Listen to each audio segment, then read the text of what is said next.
Why does every Houston drive take 14 hours? I mean, dude, I'm 20 miles away. It's going to take me an hour and 15 minutes. All right, so Houston people, they don't cancel plans because of weather. Tornado warnings? All right, bet. I mean, really? If it's going to flood, just don't go near the med center. I mean, hurricane? What are we linking? What are we linking?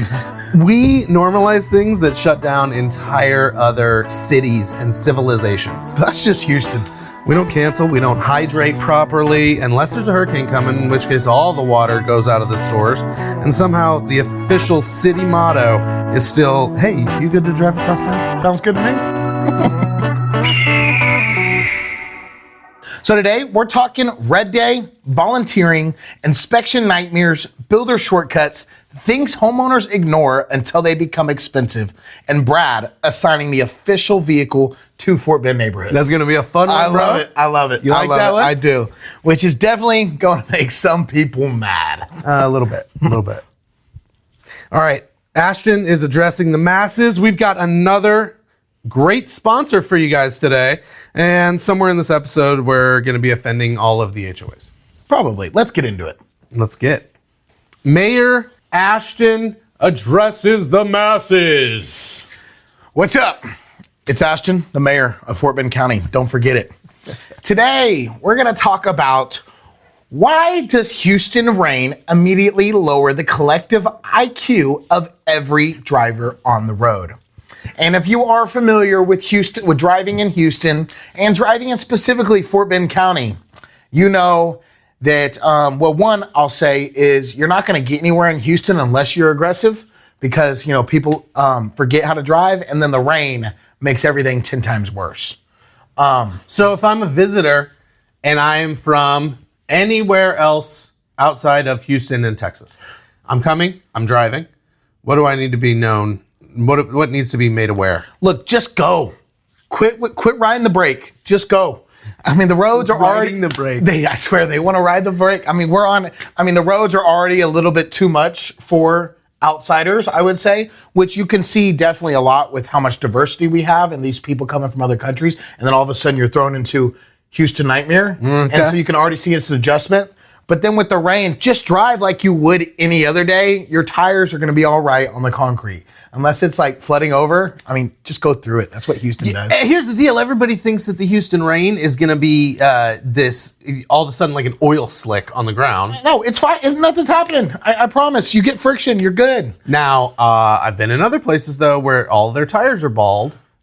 And so the rain in the tire baldness you shouldn't be on the road then. Let's get your tires fixed. But it has become quite the issue. I mean, you will see, people forget every IQ, I feel like, when the rain comes down. Uh-huh. I mean, it is ridiculous. And then you have the normal drivers that just drive like every day, which is going to be safer in the rain. And it's Houston. It's bipolar. You're going to be raining 15 minutes super, super hard, and then it's going to be bright and sunny. So just drive. I would say, I'm going to add on to this. If you are at a stoplight and you're on red, please wait a second and a half when that thing turns green. Before honking or what? Well, because those other cars are going to be flying through that red light. I would say wait a second because, we are very impatient. I myself am caught guilty of that a little bit because, dude, everyone sits on their phones now at red lights, so then we're missing those valuable seconds. Okay, so then at the end, you got 5 cars all jamming in on a yellow light. Well, and the cross traffic is still going through that red. I have been noticing, though, at these intersections because I've really been timing it up. Yeah. And now there's a little bit of a delay. I think they're doing it for the city because they know what we do.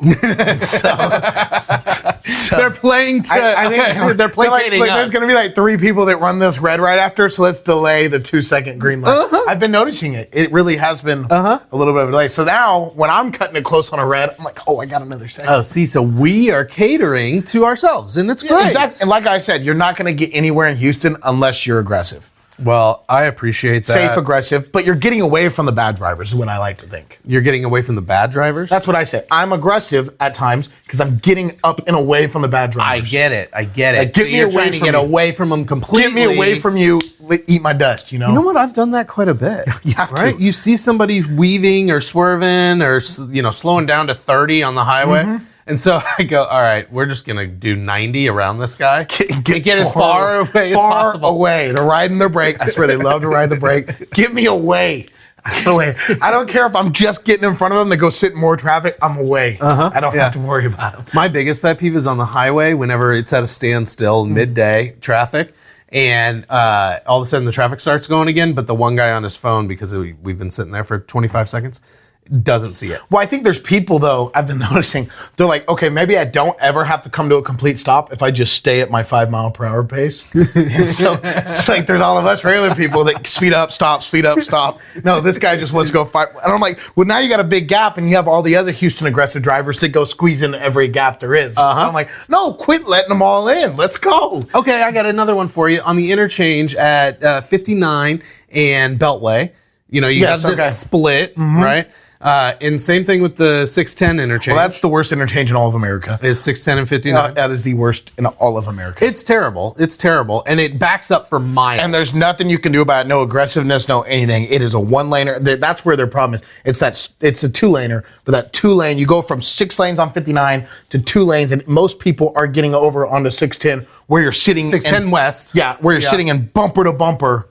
It's just a lot. That's the worst interchange. That's a 45-minute interchange. So do you go like you're acting like you're getting on 610 East, and then at the last second, cut someone off and get in west? Well, of course, but then it doesn't do anything because then I still sit. I just jumped in front of 5 cars, but those 5 cars are behind me now. They are pissed off, too. Yeah. Oh, I'm pissed off when I get it done to me, too. But that's just Houston. That's Houston, man. I don't ever flip anyone off. I don't agree with that or anything, but there is lots of times I'll speed up and go. Quite honestly, I respect the game. Yeah. I'm like, you did it. I didn't have the balls. But when I go around them, because I know they're bad, I speed up, get next to them, slow down, I go, what are you doing? And they give you this little. No, and then they sorry. Then they go, because they're angry already. Yeah, exactly. Well, it's just like now I'm angry. Their wife got it on with their neighbor, and he's got a lot of stuff going on at home. If you just turn the music up and just go for the ride, you'll be all right. It's great.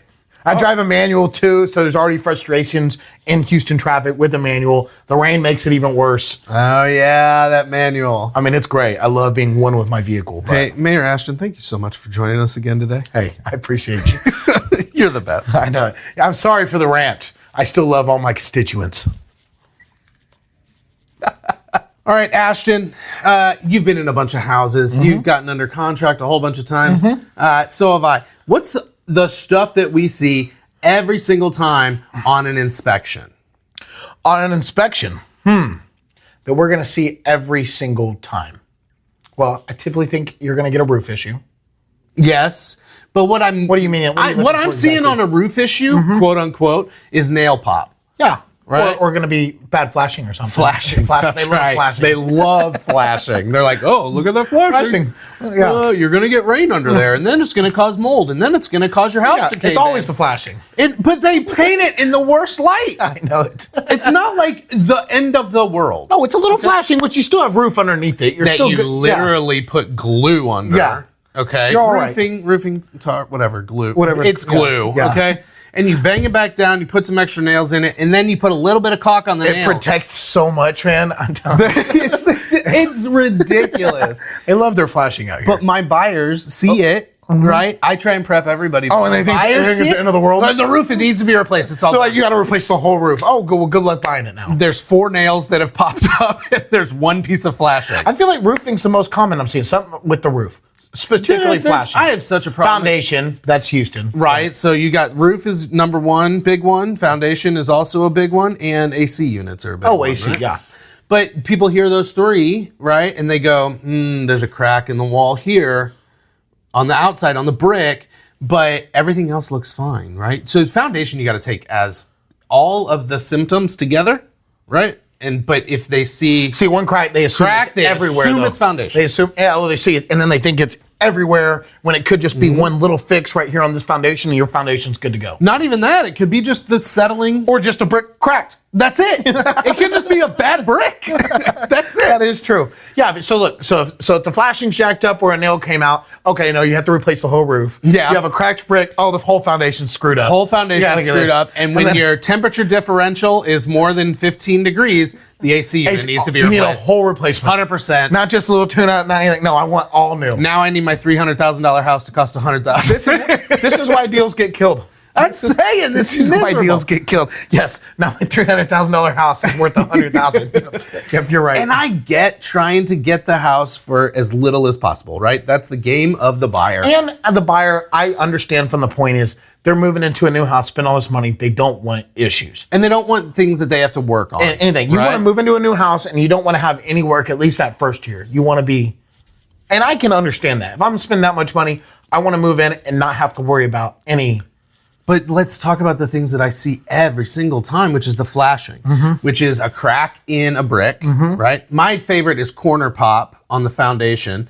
So corner pop is where you get the concrete breaks away at the corners. So if you got a big square foundation, it's literally the corners, right? But it's the corners because there's not a lot of weight that's pushing so it down pops on a little bit, yeah. And so it degrades a little bit and it pops off, right? But that is literally not structural at all. No, but then you also notice with these foundations, yes, some of these homes do have foundation issues, but your buyers, they don't want the new cookie cutter neighborhoods. They want the character of the neighborhoods. They want the big tall trees that cover the road and everything. Well, guess what? When you have that in these old homes, you're going to have some roots to go mess up some things. It's really a lot of times isn't a huge deal. You just have to get someone to go in and raise up a couple parts. Yeah. And it's not that big of a deal. But guess what? You do get the charm of the older neighborhoods and the character and all that. Well, it's because everyone thinks a foundation's going to cost like $25 billion. Typically, they got to go in like 3 places around your house and fill it up a little bit, and you're good. And that's like $3,000. Yeah, it's really not. It shouldn't be a deal killer. Shouldn't be a reason you don't get this house because you do get all the other very attractive. I think they're attractive. I love the tall trees. And most buyers, I realize they do too. Well, when you have that, you could have some foundation issues, we'll say, but. Yeah, so one of the things that I just learned, call me dumb, was that the roots innervating under the foundation is not, the physical being under there is not the reason that the foundation is messed up. It's because the root system is soaking up all the water and it's drying out the dirt underneath. You get holes. That moves the foundation. Well, then a lot of times you'll hear roots actually can help keep things still underneath. Yeah. You know? So if you chop a tree down, right, it can help. It'll degrade over time, right? And it can cause a But having trees, though, does keep a lot of things still. But that leads me to the next one that's on every single one of these damn things, and that's the tree hanging over the roof. Yeah, that's ridiculous. And it touches it with some leaves every once in a while when the wind blows. Can't touch, man. You're going to mess up the flashing. Come on, hammer. Yeah, you're going to mess up that great flashing. Watch out now. That nail pop might get caught. That is. Hey, it's the trees. I swear. But these are minor things. Don't let this distract you from getting the house you like. That's really what I'm 100%. These are 3 things, and lots of times you don't have to replace the AC unit if you're going into it. We live in Houston. People run their AC for 9 months out of the year. Oh, more than that. Yeah. I was being a little generous. Yeah. But most AC units are not built to be ran that often at 72 degrees, whatever we keep it on, for that long a portion. They'll be fine. A lot of times you just have to go in and they'll get a tune-up. Now, eventually there might need to be a replacement, but that's called living in Houston. You have to budget for every, I want to say 10 years, probably less, you might have to replace your AC unit. But every year you should be having your AC guy come out. Checked out like anyways. a tune-up. Oh, exactly. Right? And then when I was living in Lubbock, Texas, we were always having AC issues. Now, we did have an older AC unit, but a lot of times that I've noticed, I tell people, is nine of our issues before we finally got it replaced was just leaves and stuff fell into it and it wasn't being cleared off on the top. Yeah. And that was, I was 20 years old in the first house. So it wasn't sucking in any air. Yeah. But it wasn't getting it. And these issues, and literally if you just go in and blow off the top, it's so much better for your AC and it prolongs the life on it. Yeah. So if you're going to run your AC like we have to here in Texas and Houston, just make sure that there's nothing on top, nothing cleaning it off, and it will help the health of your AC. And we can give you tips all day, like replace your filters like you're supposed to and all this other crap, but who does that? Who does that? That's an annual thing. They're replace them every month. Are you kidding me? That's what they say.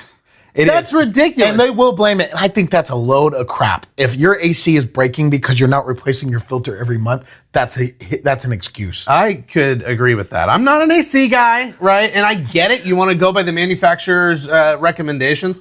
But we had an AC guy come out and he goes, one, if you're going to replace it every month. But when you do, buy that cheap one. Because unless you need a HEPA or whatever. No, yeah, buy the cheapest one you can possibly get, right? I consider it an annual thing, though. So then buy a little bit more expensive. But it's going to clog faster. It does. I don't think that's the reason your unit's breaking.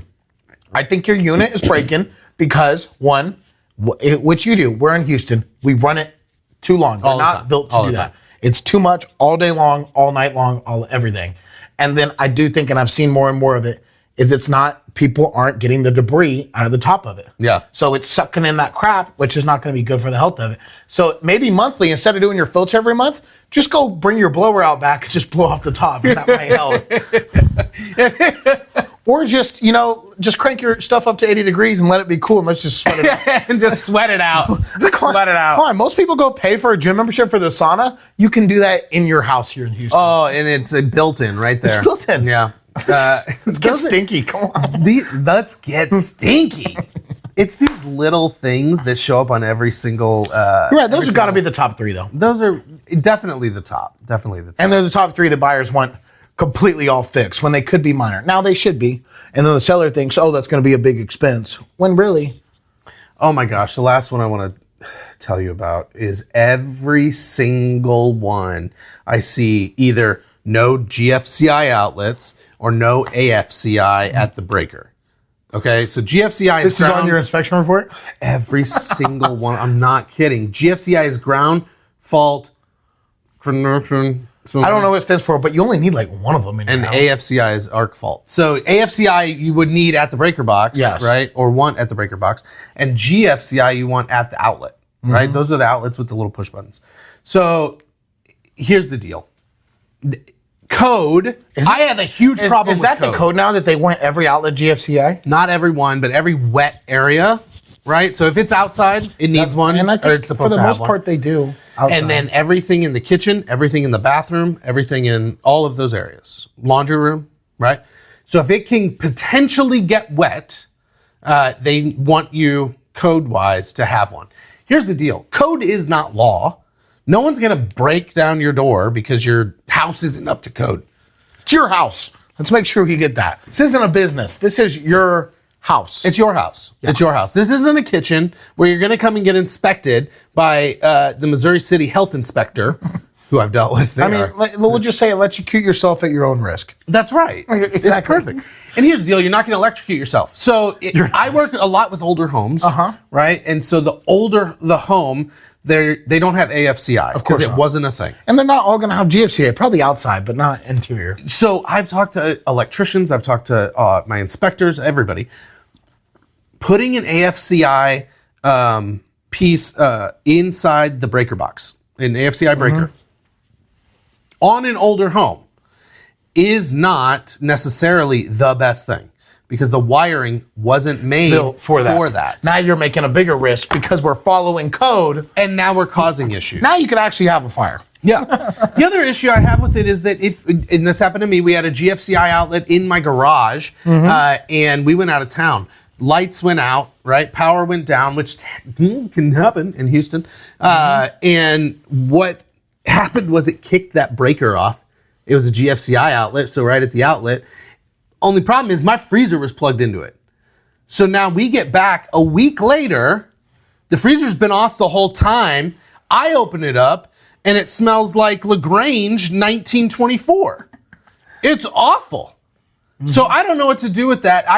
What did you do? I pulled the GFCI outlet out. Oh, really? Yes. And then everything went fine. And I put in a regular outlet. Because when the power comes back on, then I'll get power back. Are they considering in your garage a wet spot? Yeah, it needs to be, or quote unquote, up to code needs to be GFCI outlets in the garage. But your house wasn't made for the GFCIs there. Sometimes GFCI outlets aren't in those spots because it wasn't code at the time, so they don't need to. Because what year was your house built? Mine is an 82. It's an 82. Yeah, I mean, I'd be surprised I do not have GFCI outlets in my garage.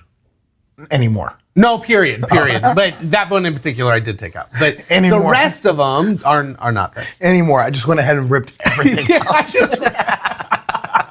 I got so sick of inspectors and codes that I ripped it all out. Well, I mean, look. I mean, so now what they're saying now is what? If you don't have GFCI in these places, you fail inspection or what? So that's another thing. Fail inspection is not a thing. It's really up to you. You're still the buyer. If you want to buy it, you're fine. Now it could be up to the lender, though.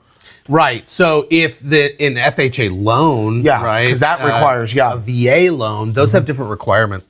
If we're talking about a conventional loan, because that's not backed by the government, so the FHA and the VA are, then they're going to say, yeah, we need this. Then they want everything up to code, but that's because you're getting a loan from the government. Yeah, that's right. That case. That's right. But yeah, you're right. If you're paying cash, if you're getting it conventional, it's really up to what you prefer. Yeah, what's your level of tolerance, exactly, as it were.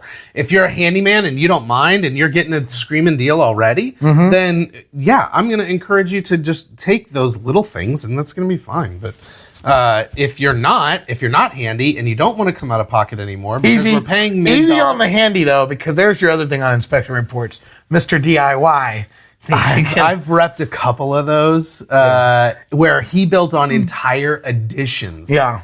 A whole second house. This was a 7,000 square foot compound. See, it just led right into it, though. You were talking about. Oh my God. And which is great for him when he's living in it, but when it comes time to sell it and a new person has to come look at what your work is. And it's all held together with masking tape and caulk. Tons of flashing. Tons of flashing. And it's fantastic. It is. Oh my God. So that's where you could also have some issues. So do be careful with the DIYs. Yes. If you're living there forever, who cares? It's yours. Right. And I think that if it's an investment property, the whole conversation changes. But as far as inspections go, every single piece is fixable. It's either time or money. Right? So do we have enough time or do we have enough money? One of the two. Right? And we're going to negotiate those pieces in the thing anyway. But asking for the whole inspection, which by the way, my inspector, he's good. A great inspection is 30 pages long. And they want everything fixed. Sometimes. If the realtor, me, is doing my job, then we're going to talk about what needs to happen. Let's be realistic here. Yeah. What is quote unquote code and what is actually a safety hazard? Because for an inspector, if they're really good, they're going to find every little thing. And a lot of the things they're finding do not affect your life. Right. And I'm going to talk to them about how it affects their life. Exactly. Right? Not how does this affect John Smith down at the Fort Bend County Code Association. And he won't. He'll never step foot in your house. He won't know anything. I don't even know who the hell that is. Either. Don't matter. So it's really, it goes into you. But I think that's a good bit of advice we're giving. Your inspection, unless you're getting a government-backed loan, right, it's up to what can you live with. But even the government-backed loans, I have to say this, do not require you to fix everything. And it's not... No, but they'll point out certain things that need to be fixed in order for you to get the loan. Right, but we pay our guys, we pay the inspectors to go in and rip the shit out of that house. You want it to. You want to know every underlying issue. Right. Because even if you're not getting it fixed now, you want to know, oh, there could be a thing in 10 years. Oh, there could be, yeah. And they'll put, not just he, she, they'll put potential problems later, right? It is so important to look at that inspection report and go, okay, this is a potential for later. Oh, it is not a problem. They do that there. They do how immediate, how important it is, right? And how they have the three different, But if you're a buyer, right, and you see a 30-page inspection report, which is great, by the way. My worst one I've ever seen was 82. So 82 pages. Holy crap. Most will land somewhere in that 40 to 60, okay? Because there's a whole lot of pictures, right? Yeah, because everything is picture. If there's going to be anything, they do a picture and they do what it is and they go down there. So there's going to be a picture of everything. Even if it's good to go, there's going to be a picture. And they tell you the code and they tell you the violation. So the big and long, it's not an issue. If you're going to spend that money on a home, you want to know everything. Yeah. The better inspector, don't let the big packet freak you out. I've actually seen a 6-page inspection report, and I go, "This guy didn't do I would call that not good. That was awful. He found things, right? But there was maybe 5 items on that list. Well, they're trying to not kill the deal, I guess. Well, I had the seller, so I'm like, we're great. The 6-page inspection's great. That's great for the seller. Yeah, because we don't know what's wrong either. It was awful. Sounds good to me. I'm not asking any more questions. Let's go. No negotiations in the option. Yeah, no, we'll fix that tree. That's touching the roof. Yeah, That's it. Yeah, That's good. I got some hedge trimmers. All right, that brings us to our sponsor today. Today, this episode of Southwest of Normal is brought to you by Caulk. So the substance responsible for holding together about 38% of Houston homes. Probably more than that. Crack in the siding? Caulk. Window leaking? Caulk. Door frame separating from reality? Gotta be Caulk. Bathroom's a train wreck? Caulk it up. Missing floor? Caulk. You can use it for everything. You know, yesterday we were working and we had some gaps doing some things over at our thing. And, even Ernesto, our contractor, he's like, oh, we'll just caulk it up. That's right. That's right. You can literally use it for anything. Marriage falling apart? Caulk. Caulk. Kids failing school? Caulk. Caulk. Come on. It literally fixes Do you have a everything. certain caulk you prefer to use over other caulks? I like a thick caulk. Okay. Right? So that way when you put your finger on it and spread it down the line, you get it and it makes everything nice and smooth. spread, yeah. Right? If you get a thin caulk, then it doesn't really spread as Nobody easy. wants a thin caulk. I'm just saying, it doesn't really, it's not great. Girthy caulk is the best. The big tubes are better. Yes. Right? Because you get a lot more in there, a lot more bang for your buck. You do. So for my bang for my buck, thicker caulk, you're going to have to buy a bigger gun, by the way.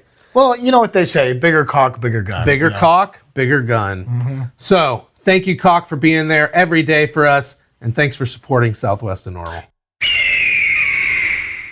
So Brad, here today, he's going to assign what type of car for each Fort Bend County neighborhood. Perfect. What you imagine the homeowner fits these, your average homeowner fits these cars. Average homeowner in these neighborhoods. Okay. So average homeowner in these neighborhoods, what car is parked in that driveway? Yeah, the stereotype. Okay, let's get into it. Okay. All right. So I'm just gonna list out some ideal Fort Bend County neighborhoods. Okay. And you just go off the list. Okay. Now I want to make sure we don't have any repeating cars.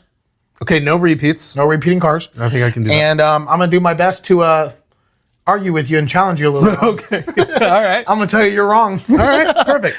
All right, let's start with something. Let's have some fun. Let's do Greatwood. Greatwood, everyone's familiar? Greatwood. Okay.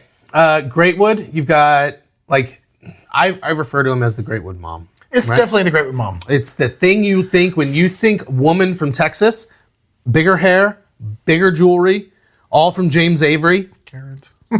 Some Karens. Yes. You're driving a white 2018 Yukon. Okay, I can't challenge it because I was gonna put them in a Tahoe. That's right. Okay, so a Tahoe. I'm gonna put them in a Tahoe. Okay, that's your Greatwood. That's your Greatwood mom. That is, right? It's big enough. You got enough stuff for all the kids, but you can carry all of your wine party stuff in the back as well. Everything you need. All your disruptions in the neighborhood that you want to go monitor, you can pick them up and have plenty of room to. And when people are putting signs out, they go pick them up. You can go pick them up. Plenty of room in your back. Throw them in the dumpster on your way home. The kid that left his bike out in the road, you can put it in your car, take it to the dumpster. Yep. Take it back to his house and tell his not mom. their house. No, she's gonna take it and be like, I don't know where your bike went. It went somewhere. She's gonna post it on Facebook, be like, someone stole the bike though. I love my Greatwood moms. Yes. Don't get us wrong. This is just a general overview, and quite honestly, I'm talking about your neighbor. Yeah, we're not talking about you. We're talking about the one you don't like. Let's do Riverstone. So Riverstone, a little more affluency than Greatwood. A lot more. They have places in the $1 million plus. Some might be $2 million, if I'm not mistaken. And that one little, tiny little You have that section. little spot that James Harden lived in. That's right. That's right. So you got a mix here, but you're gonna have a lot of different cultures in this neighborhood too. You so are. You can't be as general as a Tahoe. Here's what I think. Can I give two? They're very, very similar. Okay, let's do a woman car and a man car for Riverstone if you're gonna do two. Okay, I can do that. Okay, the man's car is the Audi SUV. Audi SUV. Yeah. Okay. The Q5, is that what it is? Yeah, it's still something. I think that's more of a female dominant car, isn't it? The other car is the Porsche Cayenne. Well, I like their Porsche Cayennes over there. They like their Audis, but then you could also throw in. We're in Riverstone. They like their minivans. I'm sorry, I forgot. That's where all the dentists live too. A Corvette, a 2025 Corvette. I haven't seen very many Corvettes in Riverstone. Really? Yeah. I see them all. Are you serious? When are you going through Riverstone? By that CVS that's on the corner. On LJ? Yeah, that's right. On the It's just parkway. all Corvettes. It's just all, and they're all owned by dentists and pediatricians. Okay. Now, so you just used those three. They cannot be used again. You went three. They cannot be used again. Okay, that's fine because Riverstone's huge. Riverstone is huge. Okay. Because I like to say the number one car I see when I'm driving in Riverstone is your Honda Odyssey. They like their minivans. Okay. There is a lot of, many like people can fit in those cars. It's not going to be your Dodge Caravans. No, it's going to be a Honda Odyssey, a Toyota Sienna. What's that other one? What about a Kia Carnival? Oh, they like their car. Kia Carnival. I do see those a lot Yes, of it. But they're all new. They are. No, they're all brand new. We're not like, they're all brand new, probably state of the line, probably got TVs on every back headrest. And everything. they paid cash for all of them. Oh, for sure. Yeah, absolutely. What's the next one? Let's do a Harvest Green. Okay, Harvest Green. This one's harder for me. Average sales price in Harvest Green is probably around 500 to 7. Yeah. I actually live right behind Harvest Green. But completely different. What am I looking for? Neighborhoods. From where They're totally different. I mean, you're hitting a different world. Yeah, because Harvest Green's like brand new. Okay. So, okay. Let's go. I got it. I think I got it. A BMW M Series. Okay. That's pretty good. It's entry level enough. Yeah. Right? No, they're still feeling bougie, but it's still affordable. Yeah, but you're like, okay, I can afford this one. It kind of goes with But I drive a Beamer. It fits my lifestyle. The mortgage might be a little bit of a stretch, but I still am okay. And I look cool. And I look great. Because who doesn't look good in the BMW? And I like to put somebody in the passenger seat. You know what I mean? Why not? And I have a back seat in case I need it. I mean, you really don't have much room in those back seats, but it's still a back seat. Yeah, I mean, you got it. Okay, BMW M Series. I like it. That's pretty good for Harvest Green. Let's do New Territory. Okay, New Territory's been there for a while. It's just as old as Greatwood, so we're gonna go. Yeah, that's late '80s, early '90s. And I'm gonna do a hot take here. I know that it's kind of a neighborhood that people like to be in. Is it? I do not like New Territory. But it's not like Greatwood where it's like a hotbed, right? No. As soon as someone moves out, somebody new moves Exactly, out. it's not. But you do have people that are moving in and around New Territory. They just want to stay everywhere in the area. The area is great. You know, I just found out. Charles Barkley lived in New Territory when he played with the Rockets. Why? He made money. He lived in the Enclave. That really nice area in New Territory. I mean, I'm not saying New Territory is cheap. I'm saying that there are far more I've actually noticed a lot of Houston athletes do love Sugarland. A lot of them lived out Sugarland area, Fort Bend County. They love it. And at the time, Charles played here in the 90s. Yeah. So think about it. There wasn't much of Fort Bend in the 90s. And that enclave area of New Territory is a gorgeous. It's gated. And it was brand new at the time. Brand new. Yeah, that was. I retract my previous statement. Actually back then you only had New Territory and Greatwood, and they were both in their early stages. That's right. I retract my previous statement. Because Richmond wasn't Richmond, 99 wasn't built, none of that was good. Okay. So cars in New Territory, because it's that old, okay, we are going to go with people that have lived there for probably 20, 30 years. So for a while. It's one of those neighborhoods you move into, you don't typically leave. That's right. So I'm going to go with a 2004 Lexus LS. That's money. I love it. Is that about right? That's great. And I like the 04 Lexus. I was thinking Lexus, and then you get the spot on year. You got to get that year. That was good. Okay, I think that's perfect. You're good, yes. An LS, the Lexus sedan is what they drive there. Yep, 100. It's going to be great. You're nailing it.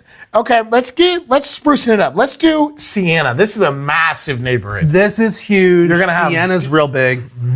Lots of different neighborhoods. Okay. This is its own city, basically. You're gonna get a lot of different. This is gonna be For people that don't live in Houston, Sienna's like 14,000 homes, something like that. it's more than that, actually. Is it? I think so. I'm sure it is. Well, I mean, they're still building right now, and this thing's been going on 20 years. So yeah, it's huge. But it's crazy that the fact that the new Austin Point and Bridgeland are going to both be bigger than Sienna. And Sienna is probably the biggest neighborhood in the Houston area. It is ginormous. Yeah. But Bridgeland and Cypress and Austin Point and Rosenberg are both going to be bigger. It takes me 20 minutes to go from the north side of Sienna to the south side. I think it's maybe a little bit longer than that. It is so long. It goes all the way to Rocheron. That's more than most cities in America. I think they're going to get their own.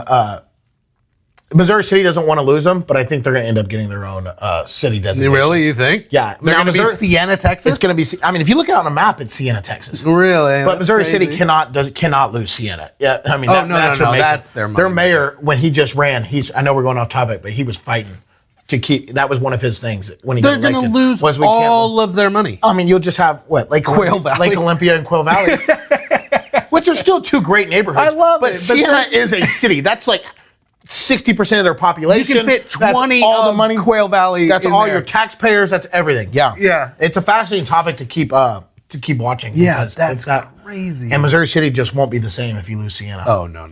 It'll just be a tiny blip in the map. So for Sienna, though, I'll let you get two cars.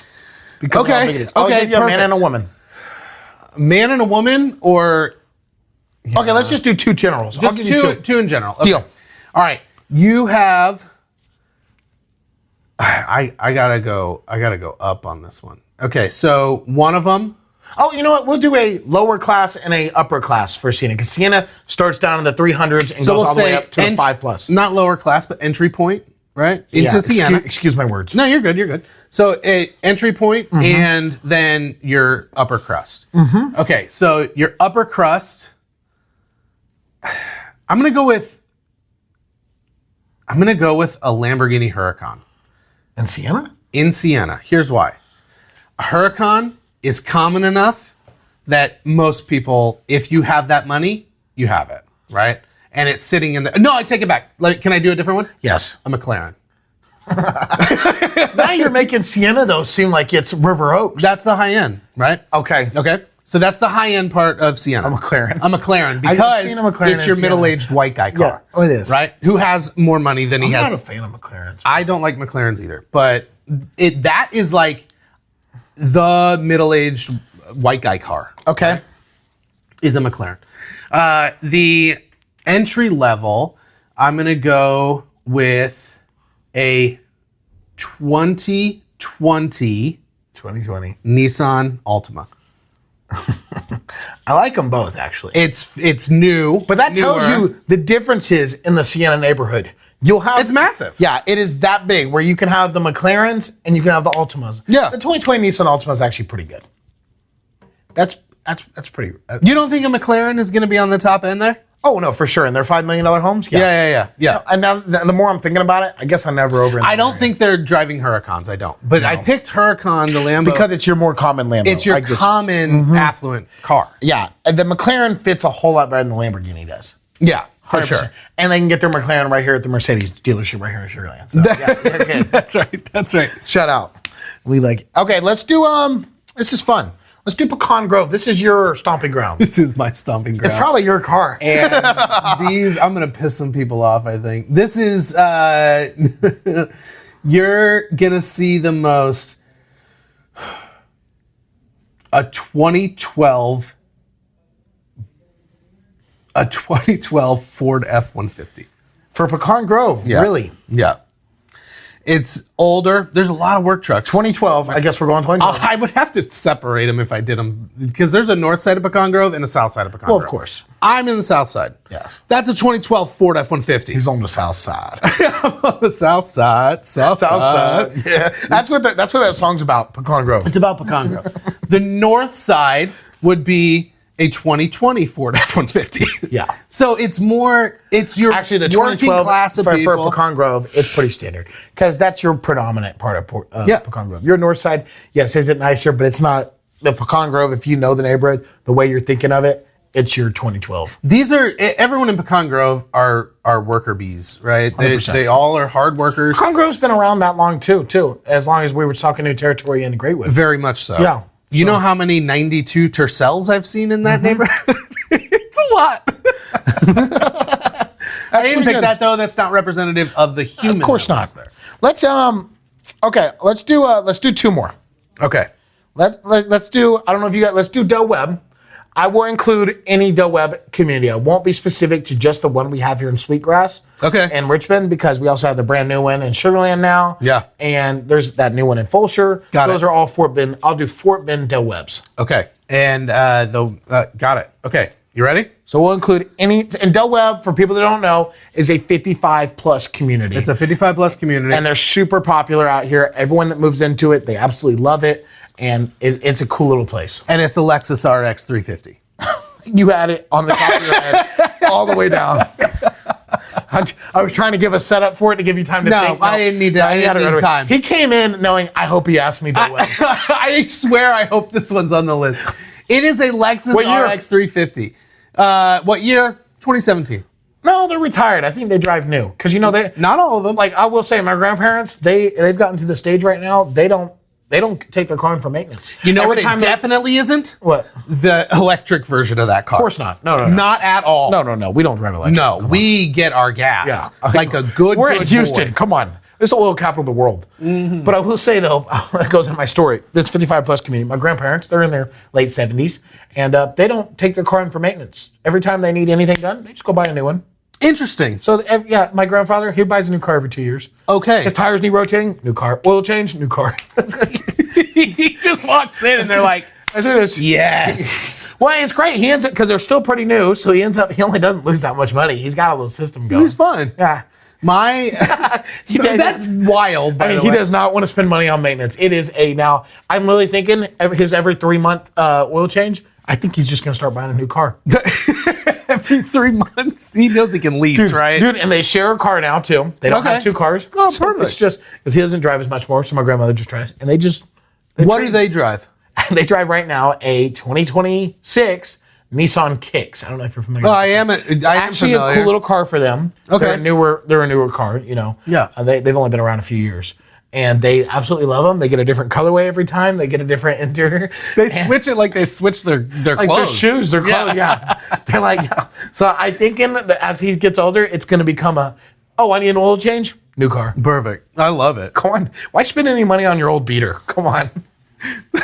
That's so good. All right, give me another one. Give me another neighborhood. We're going to end it with a bang. All right. This will be, and I think I'm going to pull something out here. Okay, I got it. Let's talk about the OG master plan community, First Colony. What is your driver for First Colony? First Colony. What's the Sugarland? That is, yes. People forget that First Colony is a master plan community.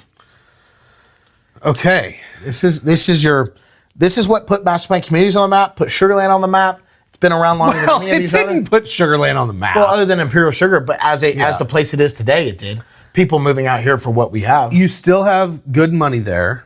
Lots of money. Lots of expensive homes. Lots of business owners. What do I see driving around the most? Heck, we work in First Colony. What do you see? What if we go out on Highway 6 right now? Yeah. What's your number one car? Okay. I know you got a lot here. It might be too broad for you, but man, I'm trying to think. I'm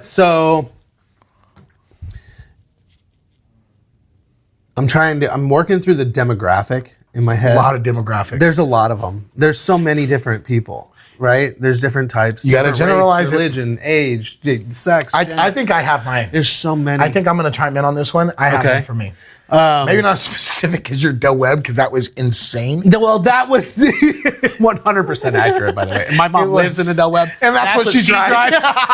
That's what her neighbor drives. That's what across the street drives. Like 25 of them. It's just like a line of Lexuses, right? Okay. It needs to be something a little bit upper. It's upper, for sure. But not like, it's not like a Lambo or anything like that. Okay, I'm going to go with You know what I'm going to go with? This is going to surprise some people. A Genesis. Ooh, a Genesis.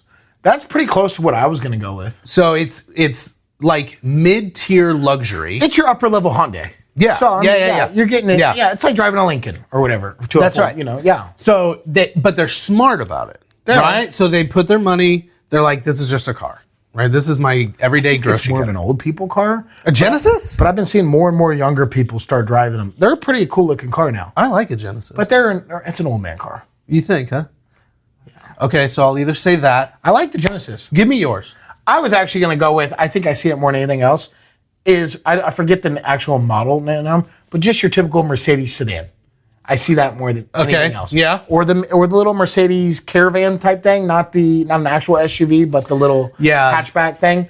But I think your Mercedes sedan, I mean, heck, if I'm thinking growing up out here, the one with it comes out on the hood, I wish Mercedes still did their logo popping out. You know what the affluent part I see more often in Sugarland is Bentley.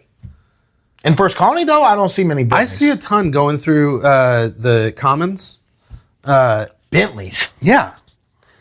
It's super weird. So what was your other guess then going to be? So I would say either a Genesis I like the Genesis. Or a Mustang E-Mach. The Mach-E. Why so specific? Okay, and this one's genuine. The Mach-E because of the people who live there, right? Yeah. And they're more energy conscious. Quite honestly, let's just call a spade. Everyone's driving a Tesla. That's true. I will never, but that's true. I actually would love to drive a I just Tesla. can't do electric. I'm a gas guy. I like the gas, but I love the fact that I could still beat pretty much anybody on the road in a Tesla.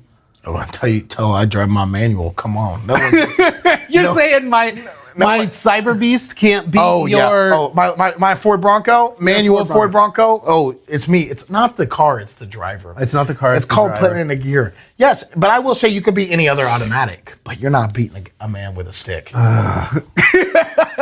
Quite literally, because you have a weapon and I don't. Oh, yeah. Okay. All right. Not the stick I was referring to. The stick of the car. Oh, the stick of the car. Got it. Yeah. Hey, so... That was fun, though. That was fun. I loved it. I think I hit at least a couple. Brad, I think we did 10 neighborhoods right there. I think you went 8 out of 10. 8 out of 10. And not 8 out of 10 talking year and the model. We didn't generalize. Well, if we pick, you got to pick the year and the model. You know what I mean? I mean, that's some of those neighborhoods. That's not in depth how I thought we were going. I thought we were just gonna say Tahoe, Corvette. No, you had everything. That's right. He drives a Ford. No. Well, and I would have picked if you picked other neighborhoods, I may have picked like a Prelude, Honda Prelude. You know what I mean? What neighborhood? Actually, let's do one more real quick. What neighborhood in Fort Bend County do you put a Toyota Prius? Oh, a Toyota Prius. Okay. Mandela Farms. That's a small neighborhood too. It's a tiny neighborhood. No one even knows where that is. I know. Mandola Farms. It's in Richmond. Yeah. It's right across the river. Right across the river. It's just Prius Central. It's just Prius Central. That is who that was good. There. It's a Toyota Prius. That was good. All right, take us into something deep, Brad. All right. This week, yesterday, as a matter of fact, we had the capability to work together with Keller Williams Southwest. And what we did was a thing called Red Day. So every year, Keller Williams puts on this one day a year. It's the second Thursday of every May. And we go out into our communities and we serve. So this year, Chaboy is in charge of the culture committee here at Keller Williams Southwest. So I had the pleasure of putting together this great work day. So as a part of this culture chair, what we do is pick out a nonprofit in the area. We gather all of our group together over here at Southwest. And then Keller Williams as a whole does this. Every brokerage across the world. That's right. They spend a whole day. Everybody takes off from work, and every brokerage, every Keller Williams brokerage goes out into their community and helps the community they serve. Across the world, yes, right? So, and it's always on the same day for everybody, right? This isn't a date that we pick. right? So this is a day that's set by Keller Williams Realty International in Austin. That's the headquarters. So we chose to help out right here in our backyard, which is what many of us do. And we picked out Neary's Promise. So Neary's Promise is a nonprofit organization in North Richmond. North Richmond is an area that is stricken by poverty pretty hard. It's crazy the difference in the Richmond that we all think of in real estate, and the Richmond that you go up from there. Right. Like, I mean, it is don't let it turn you off from moving to Richmond, but it is a drastic change. Well, and it's definitely like North Richmond is encompassed almost by the river and by the highway. And 90, right? yeah. So it's a less affluent, far less affluent, I would say poverty-stricken. Many people don't have jobs, can't get jobs. A lot of people don't realize that we jobs. have this in our area. Right. You know, because Fort Bend County is known to be a really great area. And you still have these less fortunate cases and right here in our own backyard. That's right. It's very eye-opening. So being able to jump in that community and help those folks out is paramount. It's awesome. So what Neary does at Neary's Promise, her and her crew, they're in the neighborhood and they help cook food for many, many children, many, many families, some of them every day. They provide classes. They do Bible classes. They take people to church. They do ESL lessons throughout the week. They have a library. They've got workrooms where people can come fill out job applications. They literally are kind of a one-stop shop. If you need help, right, then you go to Neary and she helps provide that to you. They have clothing. They've got a food pantry. So in this area, what's so important here, and we talked about this before, but what's really important is that it's the kids that are affected the most by this, right? Because they don't have control over it. No. Right? But the parents, a lot of the families that live there are working 2, 3, 4 jobs, right? In some cases, they're a single parent family, right? And that parent is working 2, 3, 4 jobs. Are they getting kids though that don't have the parents that don't care so much about them? Some of them. I'm yes. curious. Yeah. Is it one of those organizations where the parents have to get involved in it for the kids to really get access, or are you getting the kids? No. So the kids will go up by themselves. Okay. Right. So they've lived in the community and grew up there for their 6 to 10 years, 12 years, and they know who Neary is. Because I'm sure in that area you have the parents that are on drugs, that are on things that aren't monitoring their kids like they should. I was curious. Is she reaching? Yeah. So those kids as well? That's a really great thing to bring up. So in that neighborhood, in that area, drugs are a major problem. I know they're prominent. Yeah. I was under the house. Gang activities. How many needles did I see? There's. We're trying to clean all that out. Yeah. So the drugs are a major problem. Not neglect maybe is the wrong word, but I'm going to say neglect is there, right? Just because there's nobody there to look after them. It's not. I mean, you can see it in the homes. The homes are neglected and stuff like that. You don't. Yeah. And so the whole area. I mean, you got prostitution, you've got drugs, you've got alcoholism, you've got any number of illegal activities. There's other houses in that area that some stories were told to us that I'm just going to say trigger warning right here that were used as trap houses, just straight drug dealing houses, brothels for prostitution. In those areas, like if a woman, let's say, she's going to her drug dealer, she's going to her plug, and she doesn't have the money for the drugs that she's already used, right? Then they will take her and they will put her in this house and they will chain her to the wall or chain her to the floor. This is my understanding, right? And so this is the stories that I've been told. They will make sure that she does not leave that house until she's paid up. And she pays that up by allowing the gentleman or whoever's running this thing, the drug dealers are allowing people to come in, pay him to rape and do whatever they want to this poor woman. It's just crazy. I never would have thought you have that going on in Fort Bend. It's insane. It's insane. So sad. The police do what they can, right? But it's an area where it's relatively contained in this area, and there's not a lot of money going in and out, right? So they just don't pay attention as much. The police, again, do what they can. The Richmond police are super busy, and they've got a big area. And I will say, though, to the police's credit, though, I think it is contained, though. It's not going. I agree. Elsewhere. And I'm not saying that the police aren't doing something about it. They certainly are. And yeah, but it's if you know these neighborhoods, not North Richmond is not special in this particular scenario, right? You have this nationwide.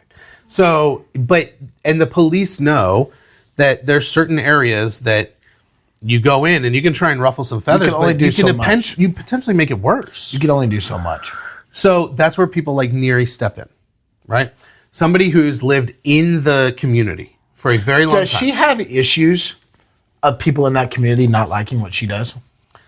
I would say that that's more rare. Okay. Because she provides a service and she is going to take care of that community, right? She's very matronly. She's a matriarch in that community, right? So people know that, hey, if we need food or if we need clothing or if we need some kind of shelter for a place, she's going to help. So she didn't have issues with people coming and damaging, vandalism, that kind of stuff. Stealing. No. They know Mary's here for. As far as I know, she doesn't have any of those issues. Okay. Right? She is held in a pretty high regard in the community. That's awesome. Right? You know, it's that old adage, you don't bite the hand that feeds you, right? So what we were able to do at Keller Williams Southwest, though, was the culture committee got together. We decided we want to help Neary. I've known Neary for years and years and years and years. But I wanted everybody else to know who she is and what she does. So we got everybody together. We got a plan together. And we went out last year as well to help rebuild something that she needs help with. Being a nonprofit, there's not a lot of money to spend on rehabs or maybe putting something together like a backpack drive, right? And the money goes to the kids.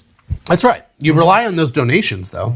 So my whole goal for this, our whole goal, was to make sure that we support Neary so she can go out and support the community. So going into this, let's talk them all the way. What was your goal for our office to do? All right. So we went in. We needed to move out stuff from the kitchen and the office so that we could rip up the carpet, replace the carpet that was original to this place, this house, and put down LVP, luxury vinyl plank, right? Just so to make it a hardwood floor, essentially, or a laminate floor, and then bring everything back in and place it just like we had it, and then also get her a new desk and a new filing cabinet. Let's talk about, do you want to talk about what we actually Yes. did? So what did you see in that kitchen area that was like so traumatizing? Why did that make you go, oh my gosh, this is literally everything that was donated to it? Everything that had been It was just the kitchen supplies. It was just, when traumatizing, it's a lot of stuff. When you're feeding an entire community. I understand it, but going into it and thinking about it, I'm like, okay, we're going to get our hands dirty, we're going to get to work. My least favorite part of that stuff is the moving back in and out. And it's just a lot of stuff. Yeah. And it was actually fine, because when we first walk in the room, you're like, we're never going to get served on what we're here to do because there's so much to take out. The whole thing is what you're there to do. Yes. Not just you, right? But there's certain people who like to No, when I said what we're here to do, right? Like the project, like what needed to be done. I was like, this could take all day just moving everything out. And we just leave an empty room that still doesn't have the underlying issue fixed. But how long did it take to move everything out? Well, I will say that was when we had our biggest numbers. And we set up a nice little conveyor belt. It was great. Moved everything out. Probably got it done in half an hour. Yeah, half an hour, and it took up. So it's in this room that was not. You know that was a lot of stuff. It was a small room, right? But it took up that whole patio. When you first walked in that room, though, did you go, "Oh my gosh, this is going to take up an entire patio"? Yeah, you did, dude. There was so because I looked at those walls and I go, "Okay, maybe when I first walked in, no." Because I was the front man of the conveyor belt. When I'm starting to see how much stuff is piled into these shelves and piled in, I mean, I'm telling you, there was probably 25 crock pots. I mean, it was just, and here's the deal. She doesn't have the storage capacity inside that building. And you can tell they're great donations. You can tell they're using them. It's just, it was so much crammed in there. I'm thinking they're forgetting about some of the things that are back there and things that could be used. Oh, yeah. They are not. I can guarantee that. So they are using every single piece on that. Now, to credit, what we did last year, right, was help her clean out her pantry and stuff. Pantry and looks get rid of good stuff. still. Pantry looks amazing. And then, for this area, though, because it was a new year, new me, we wanted to move everything out. Neri wanted to get rid of a lot of that And stuff. she did. Yeah. Because we moved a lot. And like the one thing I can still think about you telling us that yesterday was when she sorted through everything that we moved out and the things it does. She's like, it just tells you the impact she has in the area. She's like, Brad tells me, he goes, oh yeah, would you guys just move that stuff to the front? She's gonna call the community. She can just like bat signal up and call the community, and everyone. And by the time we're leaving, people were already shopping through it and everything. It was that quick. They really were. Which is awesome. But that just tells you there was just so much things that even. There was things that they're not going to be using because she had to. That are usable, right? That They're are usable. very, very clean, very Great, needing to be great going things. to a But good sometimes home. you just have multiple of things. You just have. That's just how donations work. And she just wanted to make sure that she gets the community fed, right, emotionally, physically, mentally. But she also wanted to make sure that she could make room for new donations that come in. Sure. Or that she's keeping the stuff that they use the most and will use every year, right? Well, it's like when we were putting things back up, she kind of stopped us because you could tell we weren't doing it right. She wanted it organized. To her credit, I don't blame her. I don't either. And we were, after spending 8 hours working hard and sweating up, we were probably getting a little quick putting things back in. I think so. So, and that's perfectly fine. We did get the floors. So let's talk about what we did. Can I go into depth? Yeah, please. Okay. Go ahead. So my room that I was in was probably the most difficult room. We did 2 rooms. The office was the easy one. They got that floor ripped out, new floor put on. We start ripping out our floor. Thank goodness we had our contractor with us. And I look down, ripping out the carpet, and I go, oh, I can see outside. And then we can see this beam being lodged up because some warping, some water damage. Yeah, I don't know if it was water damage or not, but it was definitely warped. Some of it was I think it had come loose, and when it warped up. And they did it, and then they somehow did a fix that had a bench that was holding a chair that was not an actual chair, but it was like construction chair. Yeah. That you would see that was holding up this beam. Because I personally had to go under the house and rip the chair out. It was very strategic because I was worried the whole house might come on top of me when I was ripping this thing out. Why? Because It's on pier and beam. But here's the thing: when you're thinking though, what is this purpose here? Why was it put in? I see what you're saying. So you're putting it in there. So you felt like you were taking a jack out of a car. Because you don't know. We're from our eyeballs, we're thinking, oh, it's only holding this. We don't need this. We can take it out. We need to take it out to put in the new floorings flush. Yeah. But then you still have that thing as, well, it was put here for some reason. If that's the case, you're going to be on the other side of the house and it's going to be teetering. That's not the way that this house No, is. man, that was. This house was solid. The house is, but that was the word. Of course, anytime you're going under a house and ripping out a support beam, there's going to be some reservation. I get you. And so that was my fun part. I got nice and dirty, but we had to rip out all these floors. We had to replace the subflooring, which was a whole project in itself, but it was really great. It really was. Yeah. And I will tell you, what we ripped out, it has more support than anything else in that whole house. Yeah. We put in legal disclaimer. Our contractor was there and helping us walk through Of course, and he did a lot of the work. And helped us identify where the issue was and to get everything placed in a safe manner and the way it should be or should have been from the start. So we're very, very grateful to our contractor. Thank you very much for was being awesome. there. Anyway, I needed to say a legal disclaimer in there. Look, we did have a contractor. It was all by the book. It was all done good. And I will say, though, we may have gone overboard. There is more support there than there definitely is now. Yes. Yeah. So you can have all the donations to Neri's Promise, and it will have so much support in that room for it. That's right. But it was really, really awesome. You know, last time I went and did demo and did things like that, it was after these bad Hurricane Harvey and then the storm the year prior when it hit New Orleans. And Kate Kellaway Cares used to go out and we used to go hit natural disasters. That's right. And I used to go around when I was in high school because my dad ran this office and he would take me with and we would just go a group of like 5 dudes and we go muck a bunch of homes 4 feet and under. It was really great work. And so it kind of brought me back to doing that. And I really enjoyed doing it. You really like working with your hands. Of course, yes. Yeah. So I watched you. There was, I think, somewhere around 55 to 60 people there yesterday. Mm-hmm. And I'm helping run and make sure everybody's in their place and everybody has a place to be. Supervising.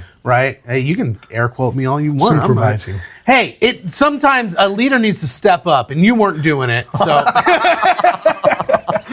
So I was watching you though all day, right? And in that supervisor role, I like to see where people are excelling, are exceeding, are meeting and exceeding expectations. Watching you take that moment when one part of the project was done, right? And then go, great, where are we at now? What are we doing? Where are we going? Where are we going? And I'm like, okay, so I need to move at your speed, right? And so, but keep in mind, when you're running with volunteers, there's 10 other people that aren't moving at your speed, right? So I'm trying to help guide you because you kind of stepped up into that leader position, right? And then watching the other people follow you. Which I do like. One thing I've always noticed with volunteering, I've volunteered my whole life. And I like to work. I like to serve. I really love to serve. And if I'm going to serve, I'm not so much the one that's going to be on the corner handing things out. I want to go, how can I help you with my hands? Let me serve you. Let me get down and dirty and help you out as long as I can. I've done it forever. But then I've also, as with volunteers, sometimes volunteers, maybe not so much here. I'm not referring to our group, but you'll have your volunteers that show up, they take their content, they get out. You have your volunteers that they want to work, they don't know where to get in, and they'll just stand and watch. And then you'll have other that you have that. And so my biggest way is, instead of we're all working, we're hot, we're tired, we're everything, I'm not going to sit there and instruct you, yell at you, be like, what are you doing? I like to just get dirty, get after it. And I think in that, it motivates other people. I think it's contagious. Because when I see someone busting their butt, it makes me bust my butt. Right. And and I don't want to be the one standing around when someone's sweating through their shirt, then so that's what my whole goal was. Well, then also it was, okay, great. If no one wants to work, it's still got to get done. Let's go do it. So it goes, but I do think when it comes to volunteering specifically, and honestly, I think it works too when people are getting paid, because I think people are just going to be people. Yeah. And nobody wants to be watching someone work their butt off and not be doing it. At least that's the way I'm wired. That's right. That's right. So that was my whole goal. But then anyways was, even if I'm not motivating anyone, well, the job's still got to get finished, I wasn't planning on staying there until 6:00. We still had to finish the job. That's right. So yeah, but that is one thing I've come to learn.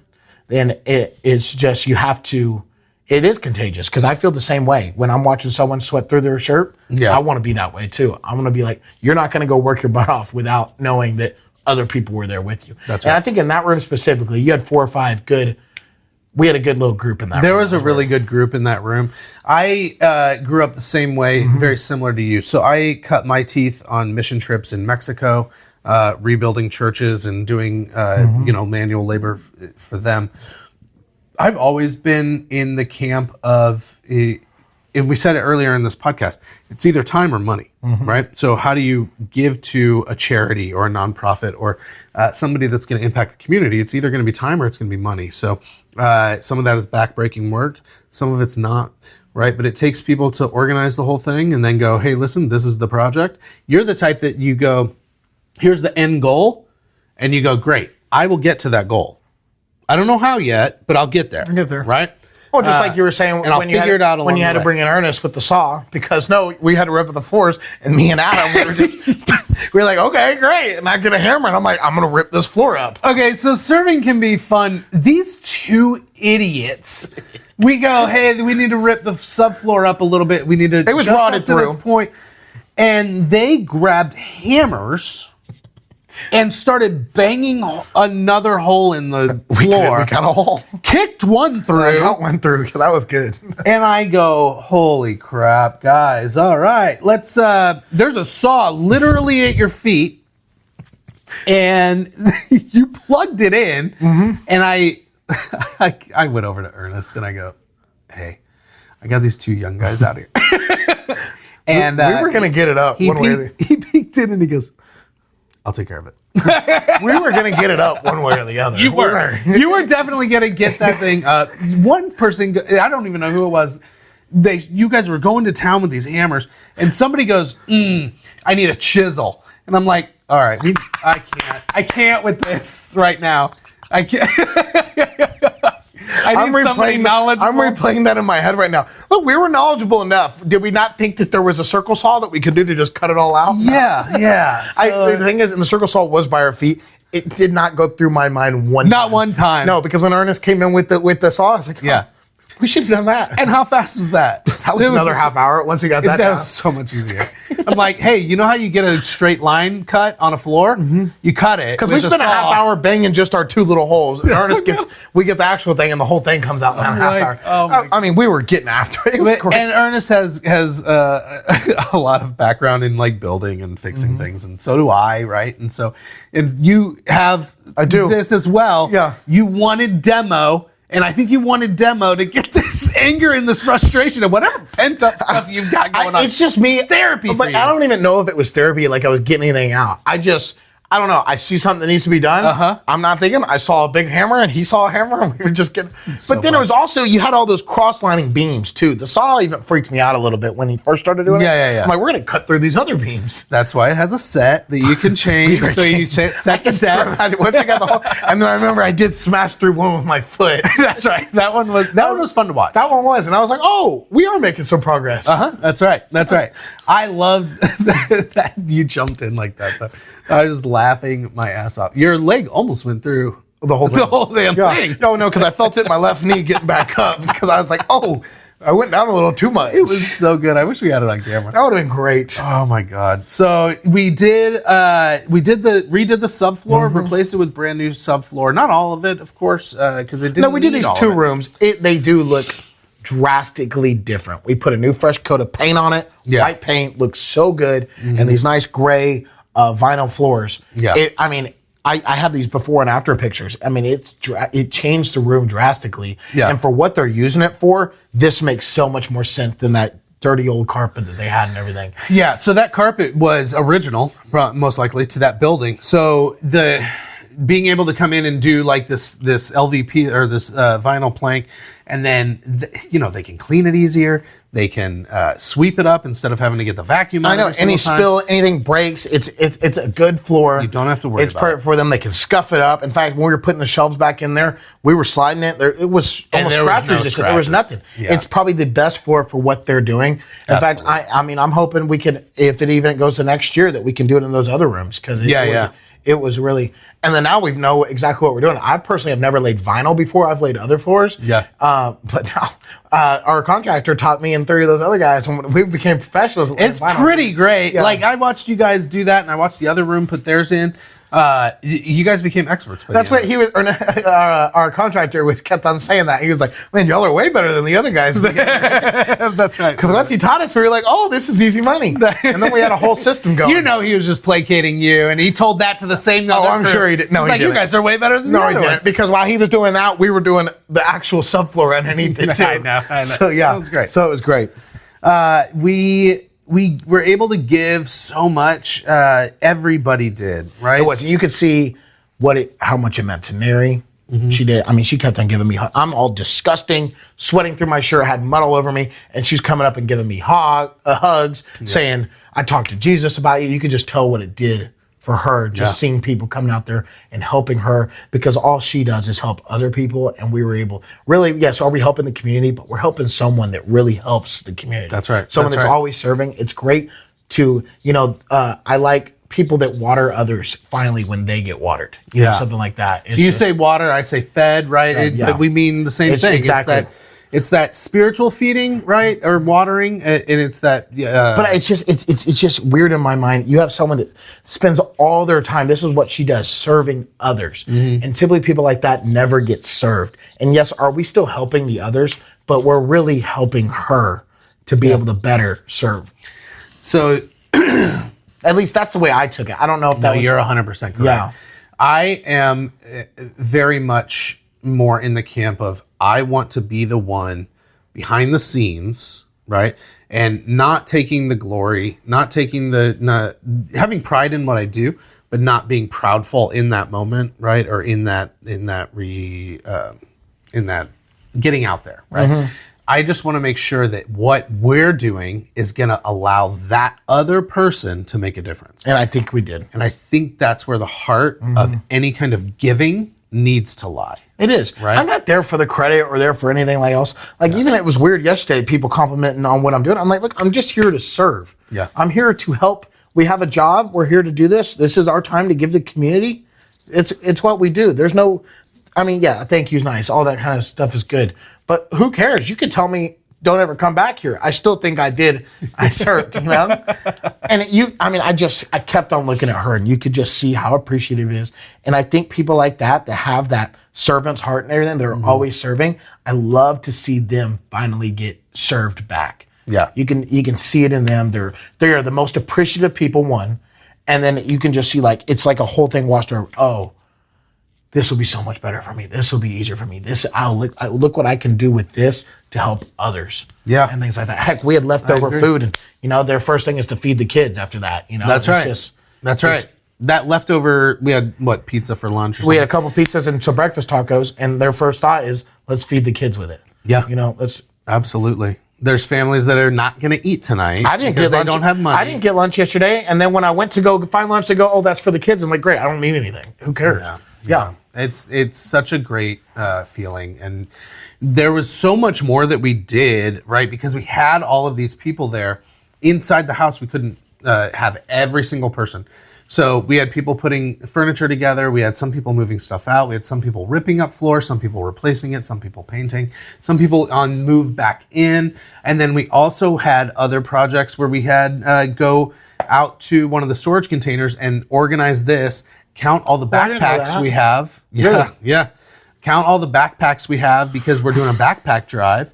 And so we did that. We also had people writing thank you notes. So that was my curious. I was curious, what are we writing thank you notes? Are we writing them to Neri? Are we writing them to the kids? What are we doing? So we want to lighten their load, right? Which is we wanted to write these thank you notes so that way when they have somebody who needs a thank you, right? They can pull one off the shelf, put in their own little note that's very specific to them, but then they can have a kind of a generic, but saying thank you for your donation to Neri's Promise. It means a lot, and there's a Bible verse, right? Which I thought it was cool we were doing that, because especially the people that, like, okay, you're here to serve. Where do I jump in? Maybe, because you have small, that's just how working goes. Yeah. You can't always, not everyone can do it. I like that there was something for some people that still wanted to serve, and do something. And here's why, right? So think of writing a note, okay? You think, okay, well, I'm going to handwrite this note out, and I'm going to write this thank you note, and it means a lot. It really does, right? And it means a lot when Neri and the crew over there give a thank you note out. What we wanted to do was, how long does it take you to write a note? A card? 2 minutes. 2 minutes? Probably. It takes me longer. It takes me like 10 What minutes. kind of card are we talking about? Because I'm writing a, say, birthday card. Oh, if I got You're not just signing your name on it. No. About 5. Okay, so 5-10 minutes. Yeah. That's 5 or 10 minutes that we just took off of their plate that they can now spend doing something and they honestly more impactful. Or they don't have to go buy the generic card from the. They definitely don't have to go buy now it. They have the. Yeah. So now we saved them that 30-minute shopping trip, and that, let's say 5 minutes. Let's say 2 minutes. Let's say you're really good at writing, okay? 2 minutes to write this card. We provided them with all of these handwritten cards, and we did 1,000. So we just gave them 2,000 minutes of their life back, okay? And plus the 30 minutes. And that 2,000 minutes they can use doing other things, and they're still touching the people that cared enough about them. That's right. Great. Okay, that's right. That's awesome. The 2,000, I wanted to because like you say, the manual labor is always going to steal the glory about, oh, look what we accomplished. But those little things matter so much too. 100%. And I think you're right that manual labor is going to steal the spotlight, but it's not. But honestly, some people that's my way I like to serve. It's always been manual labor. Let me get dirty. But some people like to serve by doing things like that. Like Murtis took control of that, and they got out there, and she ended up getting a good little group out there that was just writing notes all day. I think at one point we had 15 people writing notes. Yeah. So I just did the math on it, and 2,000 minutes is 33 hours. So, but realistically, 5 to 10 minutes. What's 1,000 times 10 minutes? 10,000. Oh, yeah.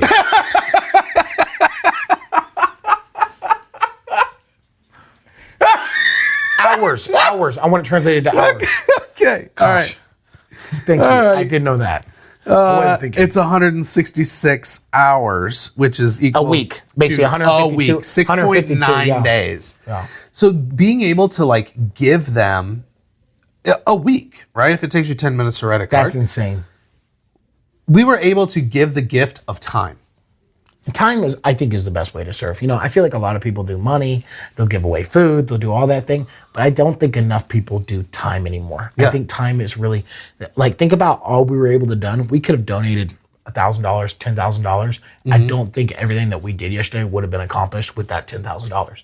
I think you need the people coming in and spending the time. That's always been my way of serving, because I've always had this issue. I don't know where my money's going to if I donate. I don't know what it's doing. Like, I have a hard time just giving money to anything, because I want it used for the right purposes. Yeah. And when I'm time, I know where it's used and I know where we can help. And then think about it. All that money we could have given could not have accomplished what we did yesterday in our time. No, I couldn't agree more. If we had hired out like fully a flooring company to come and not relied on our own know-how, which is pretty vast, right, between everybody, as well as just having our contractor there to oversee everything. If we had hired that out, it would have taken them probably at least a full 2 to 3 days of like work, and I use that in quotes. A lot of money. And it would have cost probably somewhere in the like 5,000 to 10,000. That's what I was thinking. 5 to 10. 5 to 10. I was thinking. Because they have to pay people to move stuff out and pay people to move stuff in, and then you don't have the people doing the thank you notes, and you don't have the people counting the back pats. Right. Like that. Think about all that. Just spending a full day out there, you accomplish so much more than donating $10,000. And we had a couple of people just walking around going, okay, what's another project that she needs done, or it looks like it needs done? Dale went out and cleaned up the signs and rehung them. I saw for that. her. That was pretty cool. It was amazing. Yeah. Right? Because she had these signs that they just repainted, so they were on the ground because they didn't want to hang them up when the paint was still wet. So he goes, great, I'll just hang them up. So he picked out another project that while he was there. But you can only do that by going and committing your time and donating your time. Just donating that money. That's why I've always had the issue with money. Yeah, okay, so yeah, it's for that one project, but you end up missing out, or there's cost overruns, or other things just don't get done because now you have people that are working for money and they're working for this project. Instead of just going, how can I help you? Just showing up and being, how can I help you? Yeah, I wanted to only do demo. I ended up doing a bunch of other things just because that's what was needed to be done. Yeah. And if you're just going and being paid for this one job, you're not doing anything else when you're there. I think there's a big, I totally understand that. I think there's other people and places, businesses that they either can't give with their time and their effort, or they would rather because they feel like they're more efficient in that piece. No, that's true. So with that, I want to say thank you to let's go both hands in hands, sponsors though. Me saying that was more so of encouraging others to just get out there and serve more. Yeah. Yes, I think the money donation's great, and that's how some people do serve, and that's how I think it's best. But this was more so as encouragement, like, hey, don't think that it's best for your money or best for one thing. Go commit and get out in your community. You can just see how much other things can be done. Yeah. And I think once we all start looking at each other as humans, which is more rare these days because everyone looks at everybody like, oh, you're a screen now. You're an Instagram handle. You're a TikTok video. You're a whatever. They put you in a box, right? You're a great one, Mom. I put someone in a box earlier. So you get put in this box, and it's so difficult to see other people as anything else. So getting into the community, seeing the people that are in need, being able to help those people, right? And here's the other part of this. If you're on the other side of those tracks, don't feel bad about reaching out. Okay? Everybody I think struggles with this. When you're in a tough spot, you find it very difficult to go, hey, I'm in a tough spot. I am not going to make rent this month, or I don't have food for my kids. I've personally gone through times where I didn't eat. Okay, so I didn't eat because so my kids could eat. Right? I was able to make the mortgage payment. I was able to pay the cars. Right, and that was it. Right, and pay the food for the kids. But I personally didn't eat. Right. I didn't want that to like be this big giant thing, and I had so much pride, right? Now what ended up doing was I got to a point where I had to ask for help, right? So there's no shame in don't look at it as a handout. But I think most people will always have an issue asking help, which makes me encourage even more. If you're on the other side of the river, on the other side of the tracks, just go out there and show up and figure out where you can help. So then it helps the other person not have to ask. Yeah, no, I totally get that. Because so being able to support the system that's what I'm saying. that's already in place. We can feel bad, we can be compassionate, all that stuff, but what does that really do? Going out there and helping or donating or anything, that's where you're going to make the difference. Feeling bad, what does that do? No, that doesn't do anything. They're still in the same. They're still dealing with their deck of cards, and you're dealing with yours. No, but you got dealt a better deck of cards. How can we go improve someone else's? Yeah. No, I couldn't agree more. If you're looking for somewhere to help, no matter where you're at, go look at your local shelters. Go look at your local soup kitchens.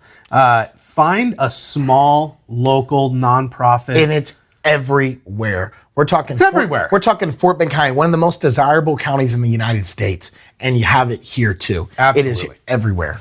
A big thank you to Neri's Promise to allowing us to come out and help and give back to her. Big thank yous to all of the sponsors that were there that day. All of the people that were able to show up and really give out of the goodness of their heart, right? And so thank you so much. Thanks for joining us today. Don't forget to go to countrymancan.com. Check out all of our handles at Countryman Homes. It's at Countryman Homes on, I think, literally everything. Yeah, I think you are. What about you? I'm at Ashton St. Jean at everything except for one on YouTube, Mayor Ashton of Fort Bend. Yeah, he is. You can start following it, but right now I do go by Ashton St. Jean, and in there you get all my mayor spiels. So just check me out there. Love it. All right. Don't forget, stay loud, stay local, stay southwest of Moorhole. I'm still picking that up. We're good. We'll see you guys later. Later.